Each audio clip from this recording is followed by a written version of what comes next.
Residency Lucknow की वो चुप गवाही जो आज भी इतिहास कहती है। आज का हमारा यहाँ अतरंगी सफर बढ़ चला है लखनऊ की एक और ऐसी ऐतिहासिक इमारत जहाँ ईंटों में इतिहास कैद है और हर खामोशी एक कहानी कहती है। एक ऐसी इमारत जो अब खंडहर बन चुकी है, लेकिन हर दीवार में दबी हुई है भारत के पहले स्वतंत्रता संग्राम की आहट।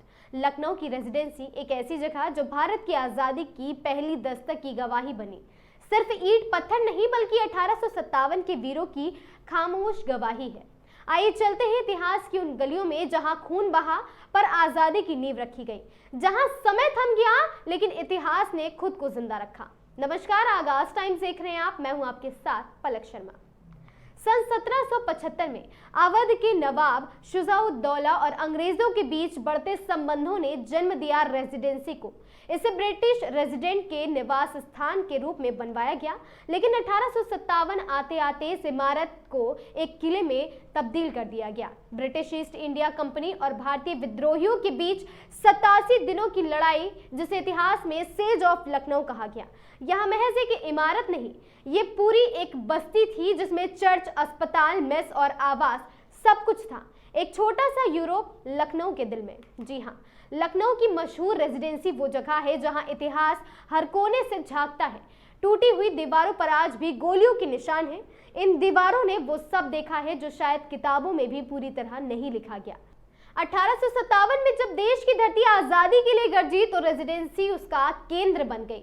लखनऊ की घेराबंदी यानी सेज ऑफ लखनऊ इतिहास के सबसे लंबे और रक्त रंजित संघर्षों में एक थी।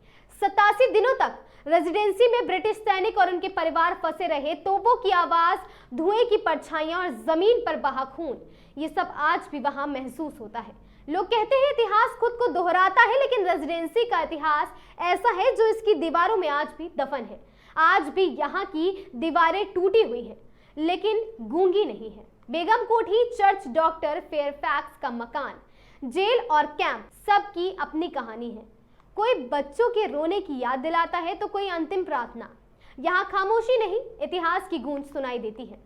लखनऊ की रेजिडेंसी जैसे ऐतिहासिक स्थल न सिर्फ हमारे इतिहास की धरोहर है, बल्कि हमारी संस्कृति, पहचान और सामूहिक स्मृति का हिस्सा भी है।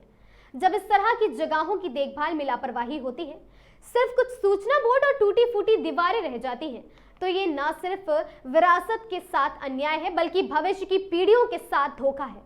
इतनी ऐतिहासिक महत्व की जगह, लेकिन देखभाल के नाम पर कुछ भी नहीं, केवल टूटी फूटी दीवारें और एक दो सूचना बोर्ड। क्या सरकार और आम लोग अपनी जिम्मेदारी निभा रहे हैं, या फिर सिर्फ इतिहास को भुलाकर सिर्फ एक टूरिस्ट प्लेस में से तब्दील कर दिया गया है? ऐतिहासिक विरासत सिर्फ स्मारक नहीं होती, वह कला की प्रेरणा बनकर समय से संवाद करती है। वैसे ही रेजिडेंसी कई डॉक्यूमेंट्रीज और शॉर्ट फिल्म की पृष्ठभूमि बनी है। यहाँ की वास्तुकला, वीरानी और इतिहास में चित्रकारों, स्केच आर्टिस्ट और फोटोग्राफर्स को बार बार आकर्षित करती है। यह सिर्फ ईंट पत्थर नहीं, रचनात्मकता की प्रेरणा भी है। बहुत से लोग इसे एक खंडहर भी समझते हैं, कुछ सूचना बोर्ड, टूटी फूटी दीवारें और सरकारी खानापूर्ति, लेकिन इतिहास की आत्मा सिर्फ ईंटों में नहीं, अनुभवों में बसती है। अब लखनऊ के कई स्कूल और शैक्षणिक संस्थान बच्चों को यहाँ लेकर आने लगे हैं, ताकि इतिहास सिर्फ पढ़ा न जाए, देखा भी जा सके, महसूस किया जा सके और जिया जा सके। कई बार यहाँ नाटक, वर्कशॉप्स, स्केचिंग सेक्शन और क्विज आयोजित की जाती है, जो छात्रों को न सिर्फ ऐतिहासिक तथ्यों से बल्कि उस दौर की सोच और संघर्ष और भावनाओं से भी जोड़ते हैं। अब यह ऐतिहासिक इमारत ASI द्वारा संरक्षित है। हर दिन सैकड़ों सैलानी यहाँ आते हैं, कुछ इतिहास जानने, कुछ फोटो खिंचवाने। रेजिडेंसी के संग्रहालयों में उस दौर की असली गोलियां, दस्तावेज और डायरी आज भी रखी हैं। उस समय की चिट्ठियां, सरकारी आदेश, रिपोर्ट्स आदि जो उस समय की सामाजिक और राजनीतिक स्थिति को दर्शाती हैं। इतिहास को किताबों से नहीं, उसकी धड़कती यादों से महसूस कीजिए। लखनऊ की रेजिडेंसी हमारी आज़ादी की शुरुआत का स्मारक है। हम सभी की जिम्मेदारी है कि इसे संजो कर रखें, इसे जाने और अगली पीढ़ी को भी दिखाएं। इसे देखिए, समझिए, अगली पीढ़ी को भी समझाइए और दिखाइए, क्योंकि इतिहास अगर किताबों में बंद है तो वो कहीं खो सा जाता है, मगर अगर उसे आपने जहन में बसा लिया तो वह पीढ़ी दर पीढ़ी आगे बढ़ता जाता है। आज की इस वीडियो में बस इतना ही। फिर मिलेंगे एक ऐसी ही इमारत और ऐसी ही किसी कहानी को लेकर। देखते रहें आगाज टाइम्स।